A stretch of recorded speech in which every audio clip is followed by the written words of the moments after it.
आप लोग बीएड का तैयारी कर रहे हैं तो ये क्लास आप लोगों के लिए बहुत ही महत्वपूर्ण होगा, क्योंकि 25 मार्क्स का एग्ज़ाम में आता है। अगर आपको 25 मार्क्स में से 20 से प्लस आ जाता है तो आपका अच्छा रैंक आ जाएगा। तो चलिए आगे देखते हैं।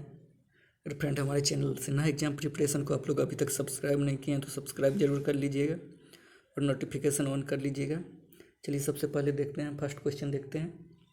फर्स्ट क्वेश्चन है, निम्न में कौन प्रोजेक्टेड एड से संबंधित नहीं है। मतलब पूछा जा रहा है प्रोजेक्टर। प्रोजेक्टर का नाम सुने होंगे। प्रोजेक्टर का काम क्या होता है कि अगर कोई फिल्म या कोई पाठ सामग्री चल रहा है तो उसको क्या प्रोजेक्ट करना। प्रोजेक्ट कहाँ पर करेगा, बड़े पर्दों पर करेगा। और प्रोजेक्टर क्या करता है कि इसमें मूविंग चीज़ को दिखाया जाता है जिससे आसानी में समझ में आ जाए। तो देखिए यहाँ ओवरहेड प्रोजेक्टर है, ये प्रोजेक्टर का ही एक प्रकार है। दूसरा है एपिडियास्कोप, सी नंबर में देखिएगा। डी नंबर में है स्लाइड प्रोजेक्टर। तो ये सब प्रोजेक्टर हैं। अगला श्यामपट। श्यामपट मतलब ब्लैक बोर्ड होता है। ये आप लोग सब ने देखा होगा। ये कहाँ होता है, स्कूल में होता है। और इसका ये एक प्रोजेक्टर नहीं होता है, ये नॉर्मल क्या मैनुअल प्रकार का होता है। मैनुअल बोले तो ये सिर्फ इस पर लिख सकते हैं हाथों से, ठीक है। तो क्या हो जाएगा, इसका पूछ रहा है कौन प्रोजेक्टेड एड से संबंधित नहीं है, तो ये हो जाएगा, इसका आंसर हो जाएगा श्यामपट हो जाएगा, मतलब ब्लैक बोर्ड हो जाएगा। चलिए नेक्स्ट क्वेश्चन देखते हैं। नेक्स्ट है, किस परीक्षा में पक्षपात का कोई स्थान नहीं होता है। देखिए फ्रेंड्स, यहाँ पे चारों ऑप्शन दिया हुआ है, ठीक है। ये चारों एक अच्छी परीक्षा का विशेषता होता है, ठीक है। पहले है वैधता। वैधता मतलब होता है कि परीक्षा ऐसा होना चाहिए कि मान्यता प्राप्त हो, जो सबके द्वारा, जिसके मतलब ये एग्ज़ाम अच्छा है, ठीक है। अगला है व्यापकता। व्यापकता मतलब होता है कि अगर आप परीक्षा ले रहे हैं तो उसमें बच्चों का हर क्षेत्र का जांच हो। ये नहीं कि अगर आप परीक्षा ले रहे हैं तो फिर सिर्फ पेपर पेन पर ले, सिर्फ बुक इस नॉलेज का जांच करें। अगला है विश्वसनीयता। विश्वसनीयता का मतलब ये होता है कि अगर आप एग्ज़ाम ले रहे हैं तो उसमें किसी के साथ भेदभाव नहीं होना चाहिए, बच्चों के साथ, ठीक है। सबको समान रूप से देखना चाहिए। अगला है वस्तुनिष्ठता। मतलब वस्तुनिष्ठता का मतलब होता है कि ऑब्जेक्टिव टाइप, ठीक है। ऑब्जेक्टिव टाइप का विशेषता ये है कि इसमें सिर्फ आप क्या कर सकते हैं, अगर ये 1 मार्क्स का होता है, इसमें आप अगर कोई क्वेश्चन सही है तो 1 मार्क्स दीजिएगा, नहीं है तो क्या है, उसमें मार्क्स कोई नहीं मिलेगा। तो इसमें क्या होता है, पक्षपात का कोई चांस नहीं होता है। तो ये हो जाएगा क्या, इसका आंसर वस्तुनिष्ठता हो जाएगा। चलिए नेक्स्ट देखते हैं। नेक्स्ट है, बाल्यावस्था और युवा अवस्था के बीच कौन सी होती है। चलिए सबसे पहले एज देखते हैं। पहला एज होता है गर्भावस्था। गर्भावस्था का एज होता है 280 दिन। मतलब बच्चा सबसे पहले कितना दिन रहता है माँ के पेट में, 280 दिन या 9 महीना 10 दिन। तो इसको बोलते हैं गर्भाकाल, गर्भावस्था, ठीक है। उसके बाद आता है शैशवावस्था। अच्छा, बच्चा का सबसे ज़्यादा तेज़ी से विकास अगर आपको पूछेगा तो होता है माता के पेट में, ठीक है। उसके बाद अगर जन्म के बाद होता है तो कहाँ होता है, शैशवावस्था में। शैशवावस्था का एज होता है 0 से 2 वर्ष के बीच में, ठीक है। उसके बाद अगला आता है तीसरा, बाल्यावस्था।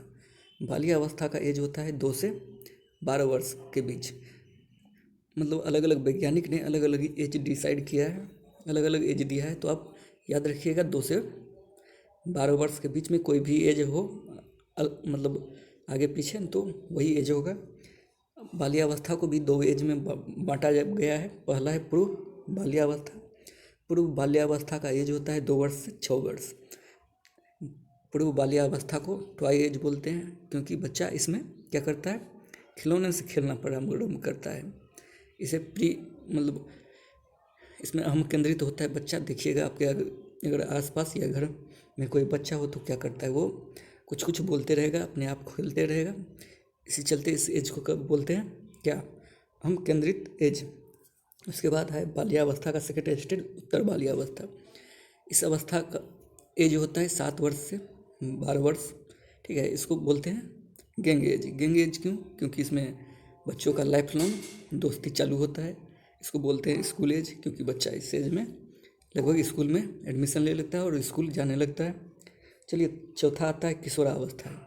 किशोरावस्था का एज होता है 12 से 18 वर्ष, ठीक है। लेकिन WHO के हिसाब से अगर पूछे तो ये हो जाता है 10 से 19 साल के बीच, ठीक है। उसके बाद आता है प्रौढ़ावस्था, या जिसको बोलते हैं क्या, युवा अवस्था। युवा अवस्था होता है 18 वर्ष के ऊपर के अवस्था को युवा अवस्था बोलते हैं। तो यहाँ पूछा जा रहा है बाल्यावस्था और युवा अवस्था के बीच की अवस्था कौन सी है। तो बाल्यावस्था और युवा अवस्था के बीच की अवस्था हो जाएगा यहाँ पे किशोरावस्था, ठीक है। चलिए नेक्स्ट क्वेश्चन देखते हैं। जिज्ञासा, जिज्ञासा क्या होता है, चलिए देखते हैं। जिज्ञासा, जिज्ञासा का मतलब होता है कुछ सीखने या जानने की इच्छा को क्या कहते हैं, जिज्ञासा कहते हैं, ठीक है। तो ये हो जाएगा जिज्ञासा। उसके बाद जीने की इच्छा, जीने की इच्छा को अगर हिंदी में आप पढ़िएगा तो इसको जिजीविसा बोलते हैं। आज्ञा पालन, आज्ञा पालन क्या होता है, अपने से बड़े को, गुरु का या किसी अपने से बड़े का आज्ञा पालन को आज्ञा पालन कहते हैं। चलिए नेक्स्ट क्वेश्चन देखते हैं। शिक्षा का उद्देश्य है, तो शिक्षा का क्या उद्देश्य है यहाँ, चलिए फर्स्ट ऑप्शन है छात्रों को ज्ञान उपलब्ध कराना। सेकंड है विद्यार्थी को पढ़ने हेतु प्रोत्साहित करना। तीसरा है विद्यार्थी को अभिप्रेरित करना, मतलब स्वयं से पढ़ने के लिए क्या उसको मोटिवेट करना। तो यहाँ पे शिक्षण का उद्देश्य उपरोक्त में से सभी हो जाएगा, ठीक है। चलिए नेक्स्ट क्वेश्चन देखते हैं। नेक्स्ट है कक्षा शिक्षण रुचि जागृत करने में कि निम्न में से विधि है, कौन सी विधि है कि जिससे आप कक्षा में बच्चों को पढ़ने के लिए क्या रुचि जागृत कर सकते हैं। तो फर्स्ट ऑप्शन है छात्र का अध्ययन। छात्र का अध्ययन मतलब छात्र के बारे में जानना, ठीक है। सेकंड है उद्देश्य की स्पष्टता। चलिए आगे देखते हैं रुचि का मापन। रुचि का मापन मतलब बच्चा किस क्षेत्र में जाना चाहता है, किस क्षेत्र में अच्छा है, ये हो जाता है रुचि का मापन। चलिए क्या होगा, दोनों में से नहीं होगा, तो बी ऑप्शन देखते हैं उद्देश्य की स्पष्टता। अच्छा आप ये बताइए, आप कोई काम क्यों करते हैं, जब आपको ये पता होगा कि इस काम करने से क्या फ़ायदा है क्या घाटा है, तब उस काम को करेंगे। तो सबसे पहले अगर आपको क्लास में क्या पढ़ना है, क्यों पढ़ना है, ये पता होगा तो क्या करेंगे, आप अच्छे से पढ़ेंगे। तो इसका मतलब क्या हो जाएगा, उद्देश्य की अगर स्पष्ट रहेगा तो आप शिक्षण में रुचि लेंगे। तो इसीलिए कक्षा शिक्षण में रुचि जागृत करने के लिए सबसे उपयुक्त कौन होगा, उद्देश्य की स्पष्टता, ठीक है। चलिए नेक्स्ट देखते हैं। मूल्य शिक्षा का उद्देश्य विद्यार्थियों में समझ बनाना है। मूल्य शिक्षा का उद्देश्य होता है बच्चों में क्या, नैतिक मूल्य की वृद्धि करना। नैतिक मूल्य मतलब वो मूल्य जिसमें बच्चों को बोलना, रहना, समाज में रहना, स्कूल में रहना, अपने से बड़ों से कैसे बात करना है, ये सब सिखाया जाता है। इसको क्या बोलते हैं, नैतिक मूल्य। तो ये मूल्य शिक्षा का सबसे बेसिक उद्देश्य यही होता है। उसके बाद है सामाजिक मूल्य। सामाजिक मूल्य क्या होता है, सब फ्रेंड्स, सामाजिक मूल्य कुछ नहीं होता है। सामाजिक मूल्य हर समाज के लिए अलग अलग होता है। अगर वही रूल किसी समाज के लिए अच्छा होता है तो कहीं अगर दूसरे समाज में चले जाइएगा तो रूल मतलब वैलिड नहीं होता है। राजनीतिक मूल्य क्या है, ये राजनीति से संबंधित होता है। आर्थिक मूल्य ये क्या बिजनेस में होता है आर्थिक मूल्य। चलिए नेक्स्ट क्वेश्चन देखते हैं। नेक्स्ट है निम्न में कौन एक अनौपचारिक संस्था है। अनौपचारिक संस्था मतलब ऐसा संस्था जहाँ आप खुलकर क्या बुक कर सकते हैं, कुछ भी कर सकते हैं, मतलब खेल कूद सकते हैं, जहाँ कोई ये नहीं है कि आप कैसे करना है नहीं करना है, ये सब बताया जाता है किसी के, ठीक है। तो ये हो जाएगा खेल का मैदान, क्या हो जाएगा, खेल का मैदान हो जाएगा। चलिए नेक्स्ट क्वेश्चन देखते हैं। अगला है उपचारात्मक शिक्षण का कार्य क्या है। उपचारात्मक शिक्षण, मान लीजिए आपको कोई बुखार लगा या कोई तबीयत खराब हो गया तो आप उपचार क्यों करवाते हैं, क्योंकि वो बीमारी आपको जो है वो ठीक हो जाए। तो उपचारात्मक शिक्षण वही होता है जिसमें क्या होता है कि आपको पहले पता लगाया जाता है कि अगर बच्चों को सबसे पहले पढ़ाया जाएगा, पढ़ाया जाने के बाद उसमें पता किया जाएगा कि इसमें क्या सीखा क्या नहीं सीखा। उसके बाद क्या किया जाएगा, जो नहीं सीखा उसको जांच करके मतलब क्या उसको पता करके उसको ठीक किया जाएगा। तो इस प्रकार के उपचारात्मक शिक्षण का कार्य होता है। निषेधात्मक शिक्षण, ठीक है, मतलब जो छूट गया या जो बच्चों ने नहीं सीखा उसको पता करके उसको दूर करना। चलिए नेक्स्ट क्वेश्चन देखते हैं। नेक्स्ट है, किसने कहा मनुष्य पूर्ण है तथा शिक्षा मनुष्य में पूर्णता की अभिव्यक्ति है?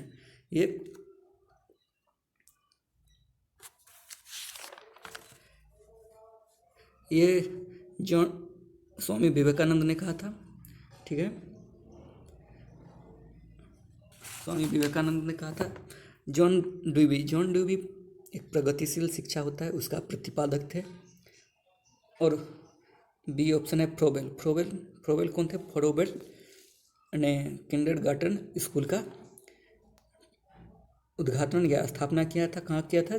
जर्मनी में। आप दोनों का नाम याद रखेंगे। जॉन ड्यूवी प्रगतिशील शिक्षा से, और फ्रोबेल किंडरगार्टन स्कूल कहाँ पूछा जाएगा, कहाँ खोला गया? तो ये जर्मनी में खोला गया था। चलिए नेक्स्ट क्वेश्चन देखते हैं। निम्न में कौन सा प्रक्षेपित उपकरण नहीं है? प्रक्षेपित उपकरण मतलब क्या? कोई चीज़ को एक मतलब पर्दे पर या कहीं पे प्रक्षेप करना, जैसे फोटोग्राफ। क्या फोटोग्राफ को क्या किया जाता है? प्रक्षेप किया जा सकता है। फ्लैश कार्ड को भी किया जा सकता है। स्लाइड, जैसे आप पिछले कुछ फर्स्ट क्वेश्चन में देखते हैं स्लाइड प्रोजेक्टर था, तो ये भी एक प्रोजेक्टर है, ये भी प्रक्षेपित किया जा सकता है। चौथा है पपेट क्या होता है? जो किसी के मतलब बोला जाता है किसी के उंगली पर नाचता है, जिसको सोचने समझने की शक्ति नहीं होता है, उसको क्या बोलते हैं? पपेट। तो यहाँ पे पूछा जा रहा है प्रक्षेपित उपकरण नहीं है, तो क्या हो जाएगा इसका आंसर? पपेट। चलिए नेक्स्ट क्वेश्चन देखते हैं। नेक्स्ट है, जब बच्चा फेल होता है तात्पर्य क्या है? फर्स्ट देखिए है, बच्चा पढ़ाई के लिए योग्य नहीं है।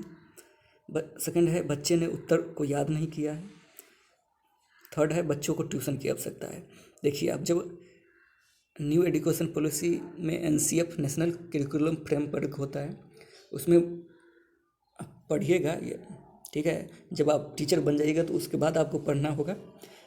तो उसमें माना जाता है कि सब बच्चा पढ़ सकता है, ठीक है। ये आप कभी नहीं बोलिएगा कि कोई बच्चा पढ़ नहीं सकता है, ठीक है। और सेकंड ऑप्शन है, बच्चों ने उत्तर याद नहीं किया। देखिए NCF में ये भी लिखा गया है कि बच्चों को क्या करना है? रटवाना नहीं है, कभी भी कोई क्वेश्चन को याद नहीं करवाना है। क्या करना है? उसको समझाना है, उसको खुद से करने का अवसर देना है जितना कर सके। अगला C ऑप्शन है, बच्चों को ट्यूशन की आवश्यकता है। NCF कभी भी ट्यूशन या क्या ट्यूशन का हमेशा उसको विरोध करता है, मतलब ट्यूशन पढ़ाने पर रोका है। अगर आप एक टीचर हैं गवर्नमेंट स्कूल का, फिर तो आप टीचर क्या प्राइवेट में नहीं पढ़ा सकते हैं, याद रखिएगा। चौथा है, उपरोक्त में से कोई नहीं। तो यहाँ पे आंसर हो जाएगा उपरोक्त में से क्यों नहीं। क्यों होगा उपरोक्त में से क्यों नहीं? तो ये आपको CC मतलब NCF में पढ़ाया जाएगा कि अगर कोई बच्चा फेल होता है तो इसका मतलब होता है कि बच्चा फेल नहीं हुआ है। फेल कौन चीज़ हुआ है? सिस्टम हुआ है। सिस्टम मतलब अगर टीचर है तो टीचर को खुद से पता करना पड़ेगा कि टीचर क्या गड़बड़ किया है, या टीचर को कहाँ पढ़ाने की विधि में सुधार करना है। बुक है, बुक में क्या गड़बड़ी थी, इसके चलते बच्चा फेल हुआ है। तो इसका आंसर हो जाएगा उपरोक्त में से कोई नहीं। मतलब क्या, बच्चा जब फेल होता है तो माना जाता है सिस्टम फेल हुआ है, टीचर फेल हुआ है, ठीक है। चलिए नेक्स्ट देखते हैं। बस फ्रेंड आज के लिए इतना ही। अगर आज का सेशन पसंद आए तो लाइक कीजिएगा, सब्सक्राइब कीजिएगा। ये आज कुछ 12-13 क्वेश्चन था। अगर आपको पसंद आएगा तो नेक्स्ट वीडियो, इसका नेक्स्ट पार्ट जल्द ही हो सकता है, आज ही भी आ सकता है। Okay, thank you.